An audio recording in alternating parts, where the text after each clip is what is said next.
Bonjour et bienvenue dans cette 252e édition de J'irai lire des comics chez vous, une émission spéciale consacrée entièrement à Bliss Comics, l'éditeur de Valiant Comics en France. Alors, ça fait 1 an que Bliss Comics a commencé, on a l'impression qu'ils sont là depuis beaucoup plus longtemps. Ça fait seulement 1 an, ils ont sorti tellement de bouquins, ils ont sorti tellement de comics de qualité et tellement de comics à succès qu'on a l'impression qu'ils sont là depuis toujours. Mais ça ne fait qu'1 an qu'ils sont là, donc bon anniversaire Bliss, on souffle la bougie. Et tout ça pour dire bravo et continuer, puisqu'on a à la fois des nouvelles séries de qualité, on a des éditions formidables, un travail soigné, mais aussi des intégrales dont nous allons parler, qui sont vraiment formidables. On va commencer tout de suite avec un titre qu'on attendait énormément, pour plusieurs raisons. D'abord parce que il ne coûte que 10 €. Alors il ne coûte que 10 € jusqu'au 31/08/2017. Après, il reprendra son prix de 15 €. C'est la série Face, une série qui a très bien marché. Alors c'est la première mini-série, ce personnage est issu des pages de Harbinger, mais on en parlera tout à l'heure. C'est une série qui a fait sensation aux États-Unis. La première mini-série a si bien marché qu'ils ont tout de suite lancé une série régulière, et qui s'est fait, on va dire, connaître et repérer pour son sujet.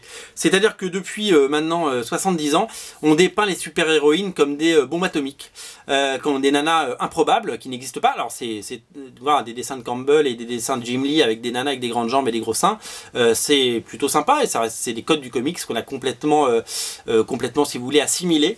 Mais c'est pas ça n'existe pas dans la vie réelle, hein, c'est pas possible. On peut pas avoir des jambes qui font 2 fois notre corps et on ne peut pas avoir des mensurations comme ça et puis être une super héroïne.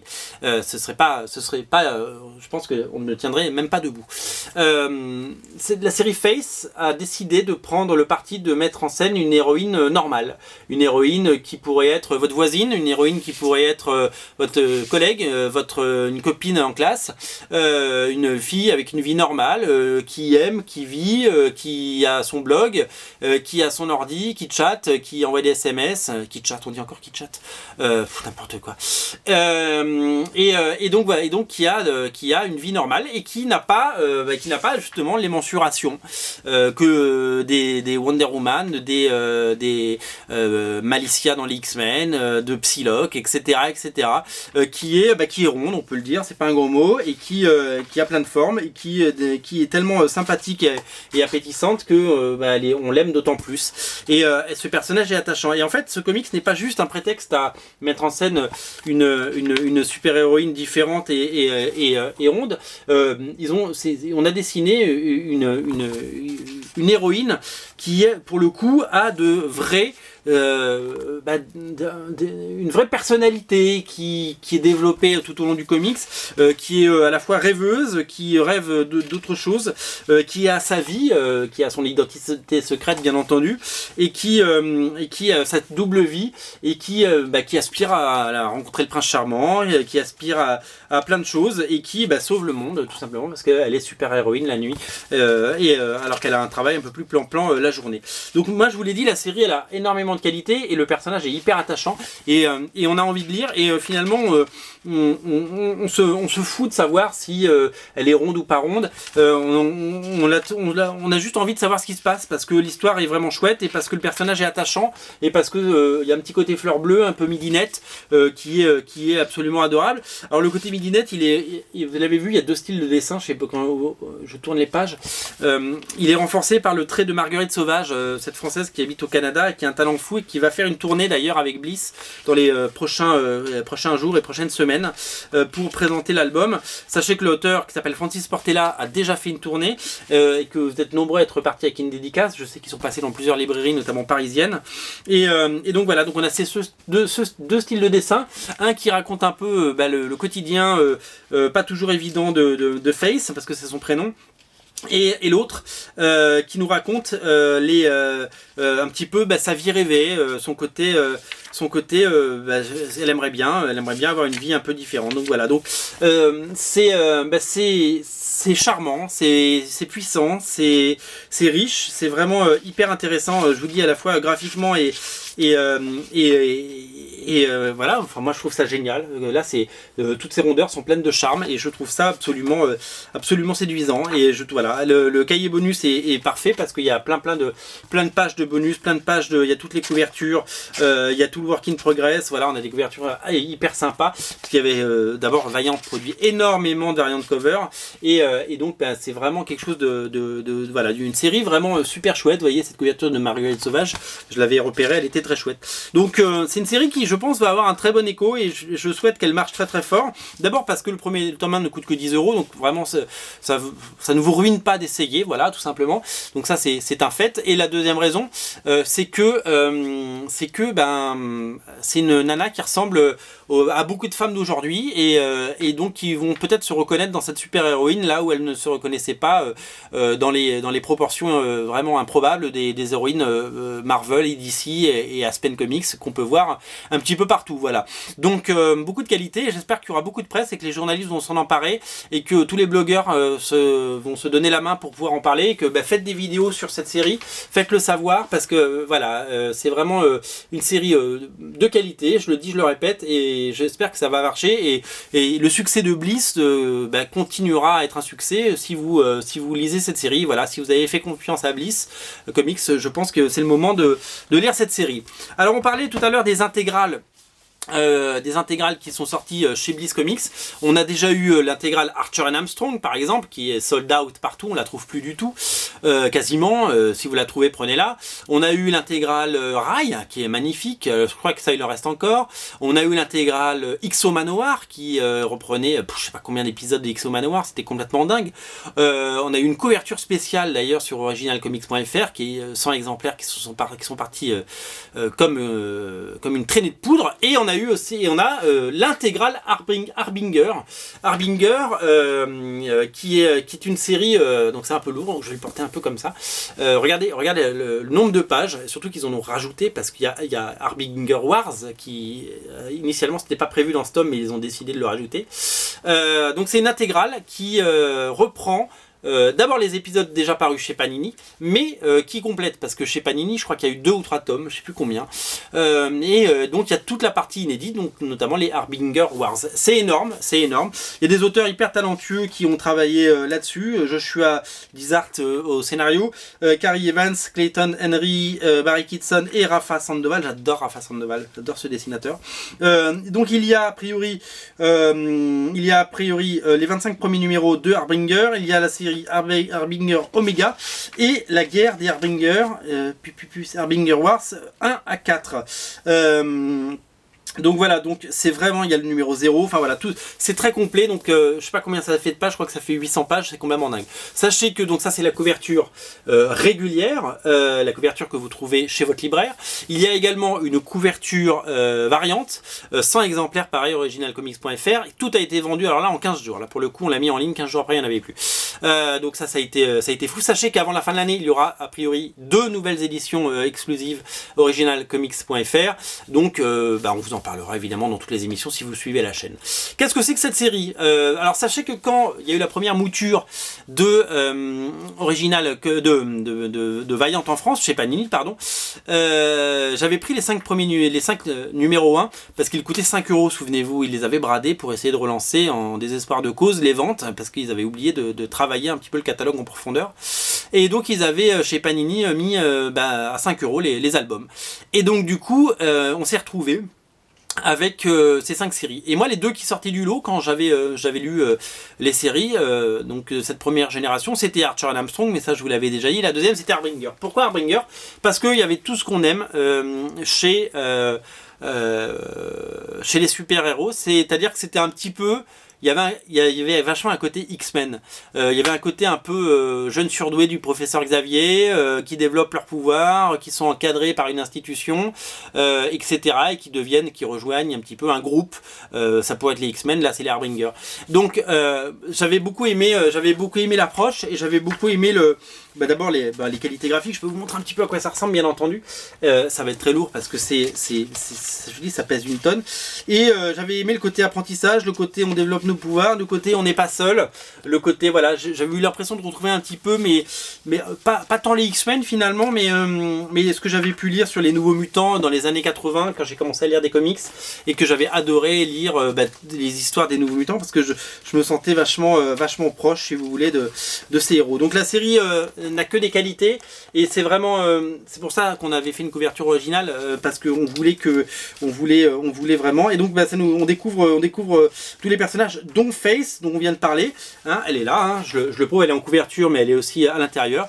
Donc les premiers pas de Face sont dans Harbinger, donc si vous voulez compléter un petit peu le truc, sachez que voilà, vous avez de quoi lire. Alors vous avez de quoi lire parce que c'est des intégrales qui coûtent 49 €, ce qui est c'est 50 €, hein, donc c'est une somme, hein, c'est un beau billet, hein. Sachez qu'il y a un nouveau billet de 50 € qui est sorti, donc avec votre nouveau billet de 50 € vous pouvez vous acheter ça, mais il y a quand même le rapport qualité-prix est complètement dingue. Il y a au moins je sais pas combien, mais il y a 800 pages là-dedans, c'est-à-dire que globalement c'est un omnibus quoi, c'est un omnibus mais en plus hyper bien édité, beau papier, tout ce que vous voulez, pour le prix un omnibus ça coûte plus cher, ça coûte 66 €, donc là on est quand même 16 € moins cher, et on a 800 pages quoi, on n'a pas 400 ou 600 pages quoi, donc le rapport qualité-prix, il n'y a pas mieux sur le marché, voilà.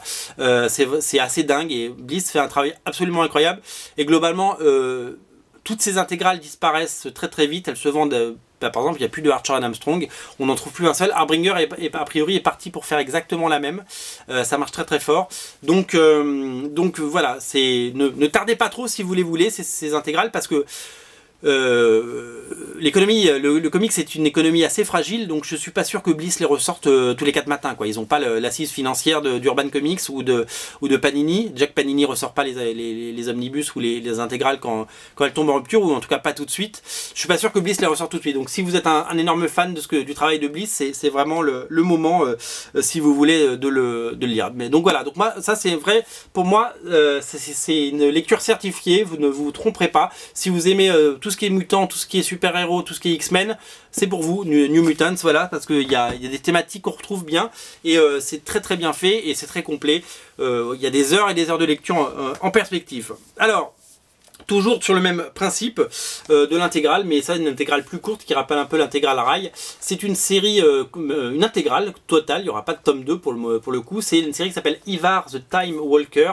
Alors je vais être très honnête avec vous, celui-là je ne l'ai pas encore lu, mais je voulais vous le présenter parce que c'est notre spécial bis. C'est une série scénarisée par Fred Van Lent. Fred Van Lent qui est un scénariste qu'on voit de plus en plus, et dessiné par un fidèle maintenant, si vous voulez, qui s'appelle Clayton Henry. Il a travaillé sur beaucoup de séries chez Bliss Comics, chez Valiant. Donc on le retrouve un petit peu au générique de toutes les séries. Ça reprend l'intégrale, je crois qu'il y a 12 épisodes. Voilà, il y a 12 épisodes. Donc ça fait la taille, alors c'est plus petit qu'un Deluxe, mais ça fait à peu près la taille d'un Deluxe. Et graphiquement, c'est hyper intéressant. Voilà, je l'ai simplement parcouru celui-là, mais j'ai trouvé ça très chouette, et je n'ai qu'une hâte, c'est de le lire, parce que d'abord on retrouve les autres personnages, Archer and Armstrong, qu'on aime dans les autres séries.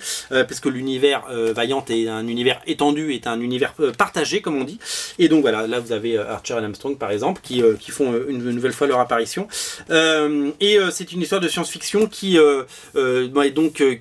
allie donc science-fiction et voyage dans le temps, donc des thématiques que j'aime beaucoup, notamment le voyage dans le temps, donc j'ai très très envie de lire ça. Voilà, il y a d'autres dessinateurs qui ont prêté main forte à Clayton Henry, des gens comme Francis Portela qu'on a déjà vu sur la série Face, et Pepe Perez qui est un excellent dessinateur. Voilà, à la fin le cahier bonus est très fourni, j'ai parcouru ça tout à l'heure, énormément de couvertures, de storyboard, de bonus, encore une fois le travail réalisé par Bliss Comics est incroyable. J'avais un truc à dire sur Bliss Comics, très important, ils sont deux. Ils seront deux. Alors évidemment qu'il y a des traducteurs, il y a des gens qui bossent un peu avec eux, mais ils sont deux. Et il y a notamment Florent qui fait un travail de dingue, parce qu'il fait tout seul, et qu'il sort une vingtaine de bouquins cette année, et que c'est lui qui va tout faire, voilà, c'est grâce à lui.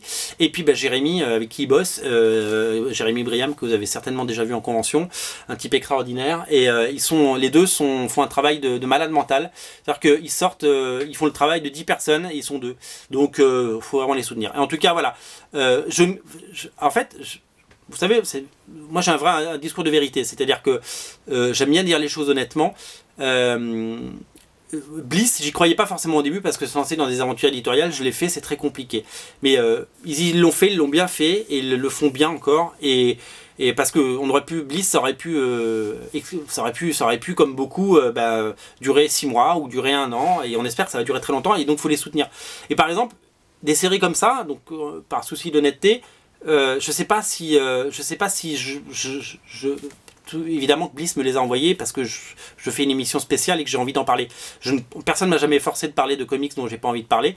Donc voilà, je n'aurais jamais, je pense, ouvert les pages de ce comics si on me l'avait pas mis entre les mains. Et je pense pas que j'aurais dépensé, je crois que ça coûte 28 € là-dedans parce que j'ai tellement de choses à acheter et puis j'ai une maison, une famille et que la vie c'est la vie. Et quand je l'ai eu entre les mains et que je l'ai feuilleté tout à l'heure, je n'ai eu qu'une hâte, c'était de le lire. Et c'est d'ailleurs que ça, je suis en train d'en parler, je ne l'ai pas lu. Et ben celui-là, il va monter dans ma chambre, il va aller sur la pile et je vais me le lire dans les. Je prends quelques jours là, ce week-end. Et ben je vais me lire ça. Ça a l'air génial, ça a l'air formidable. C'est bien dessiné, c'est propre, c'est vraiment, c'est bien édité. On n'a qu'une hâte, c'est de le prendre. Donc soyez curieux, sautez sur Bliss parce que là je vous présente des titres, il y en a d'autres qui arrivent, mais sautez dessus parce que c'est vraiment un travail de dingue et les séries sont de qualité. C'est-à-dire que c'est pas évident d'entrer dans un nouvel univers, mais ça devient facile avec Valiant et ça devient facile avec Bliss parce que c'est de qualité. Face c'est génial, Archer and Armstrong c'est génial, Harbinger c'est génial, ça a l'air top. L'autre série dont je vous parle juste après, c'est un vrai coup de cœur pour plusieurs raisons. C'est scénarisé par Matt Kindt et c'est dessiné par Trevor Hairsine. C'est la suite de Divinity, j'avais adoré le premier. Vous savez, cette histoire des 3 astronautes qui partent dans l'espace, qui reviennent et donc qui développent des pouvoirs. Et bien c'est la suite, c'est Divinity 2, c'est des mini-séries de 4 parties. Sachez qu'il y aura un Divinity 3, je peux déjà vous le dire, parce qu'il paraît aux États-Unis. Le dessinateur, il est dingue, de dingue. Il s'appelle Trevor Hairsine, c'est un mec qui a fait notamment la saga Ultimate Sinistre 6, vous savez, Spider-Man contre les Sinistres 6 chez Marvel. Il a fait également X-Men Deadly Genesis et dans cette nouvelle saga, si vous voulez, il y avait 3 astronautes, on a suivi le destin d'un et là donc il y a la nana, elle revient aussi sur Terre et donc du coup il va y avoir un affrontement complètement idéologique sur ce qui est devenu le monde tout simplement et donc sans je vais pas vous raconter la fin bien entendu mais voilà, donc on va suivre bien entendu l'arrivée sur Terre de cette héroïne qui aura développé les mêmes pouvoirs que son prédécesseur et donc du coup tous les unissez parce qu'ils partaient en mission spatiale et tout va les opposer et on va rentrer dans quelque chose d'absolument épique et dantesque et voilà, et c'est une véritable trilogie et c'est magnifiquement illustré, c'est très beau, c'est très riche. Je vous dis, Trevor Hairsine c'est un dieu. Matt Kindt c'est un mec honnêtement je ne le connaissais pas il y a 2 ans. Entre Rai et ça, j'adore lire ce qu'il fait et moi j'adore Rai. Sachez qu'il y a un 2e tome qui arrive cet été de Rai, faudra pas le rater. Mais voilà, sachez que Divinity 2, faut le lire, le premier est en rupture, hein, je crois un peu partout, donc sautez sur le 2e pour pas vous faire avoir. Alors, c'est pas fini parce que la spéciale Bliss elle continue, puisque nous avons notamment le 3e tome de Quantum and Woody. Ça, c'est la série un petit peu barrée. C'est James Asmus qui scénarise, Tom Fowler qui dessine. C'est une série complètement dingue, qui est presque, vraiment sur le ton de la comédie, qui met en scène donc Quantum et Woody, hein, parce que c'est leur nom. Et donc, là, on est vraiment, voilà, je vous le dis, on est vraiment sur le ton de la comédie. Il y a même une chèvre. C'est très drôle, c'est très bien scénarisé, c'est vraiment hyper chouette. C'est une série qui n'a que des qualités, des dessinateurs, une ambiance, tout est fun, c'est vraiment génial. Tout oppose les deux héros, Archer et Armstrong, n'importe quoi. Pourquoi je dis Quantum and Woody, 2 frères qui n'ont pas du tout la même façon de vivre, qui n'ont pas du tout la même façon de penser, mais qui ont ces pouvoirs et qui vont devoir les mettre à profit ensemble.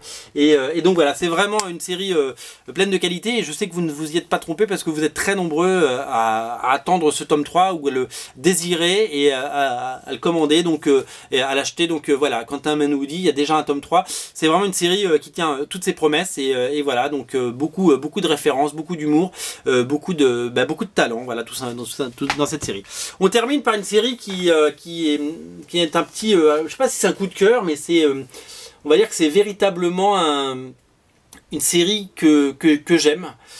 Parce que ça a été une expérience assez folle. Vous savez, Ninjak sur originalcomics.fr, on a eu une couverture variante pour le tome 1, signé Marguerite Sauvage encore, et on en a fait 250 exemplaires, et quand j'ai pris cet accord, je me suis dit, oula, au secours, est-ce qu'on va les vendre? Est-ce qu'on va en vendre 10 ou 250? Parce qu'on aurait pu se prendre un bouillon, et voilà. Et la série, j'ai adoré, moi, la série Ninjak, quand j'ai lu le tome 1, j'ai vraiment adoré. Et donc c'est Matt Kindt, encore une fois, au scénario. Il est bon, ce Matt Kindt. Et puis on a passé les 250 sur originalcomics.fr, et là j'ai fait waouh, on a passé 250. Je veux dire, c'est pas les X-Men, c'est pas les Avengers, c'est pas Batman, quoi. On n'a jamais fait aussi bien sur un autre titre, quoi. 250 exemplaires, c'est complètement dingue, et d'abord je voulais vous dire merci. Et en plus, cette série, elle est, voilà, cette série d'espionnage avec ce guerrier ninja est vraiment de qualité. Il y a des auteurs vraiment incroyables qui sont associés au projet. On en a parlé de Matt Kindt, mais il y a un dessinateur qui s'appelle Steven Segoyan, il y a Raoul Allen, Juan Roserip qui avait déjà dessiné des pages dans le tome 1 qui revient, Clayman, un dessinateur que j'adore, qui avait donc dessiné pas mal d'épisodes dans le tome 1, et voilà, donc on continue à prendre plaisir à suivre ces récits d'espionnage, mais avec plein d'histoires autour, et puis évidemment ce héros avec ses sabres et son code de l'honneur. Voilà, on est vraiment sur du comics de qualité, et je suis vraiment complètement séduit par ce titre depuis très longtemps, et je suis ravi que ce tome 2 existe. Et voilà, beaucoup de choses chez Bliss, comme vous l'avez vu, l'émission touche à sa fin parce qu'on va arriver à 22 minutes, et j'ai peur que ça coupe parce que mon appareil coupe à 22 minutes, vous le savez. Voilà, beaucoup de choses à lire, des intégrales, soutenez. Moi je vais filer lire Ivar Time Walker et Face 10 balles. Et honnêtement, si vous ne le prenez pas, c'est que vous avez vraiment des oursons dans les poches. Et Ivar Time Walker que je vais m'empresser de lire, parce que celui-là, j'ai pas eu le temps de le lire avant, et il m'a vraiment tapé dans l'œil. Donc voilà. Soutenez Bliss, soutenez les indépendants. Allez chez votre libraire ou sur originalcomics.fr, on est indépendant aussi. Allez sur Amazon Cultura, l'important c'est de les lire, ils sont partout. Et sautez sur les intégrales avant qu'il y en ait plus, c'est très important. Voilà, c'était la 252e, on se retrouve très bientôt pour une nouvelle émission. Salut!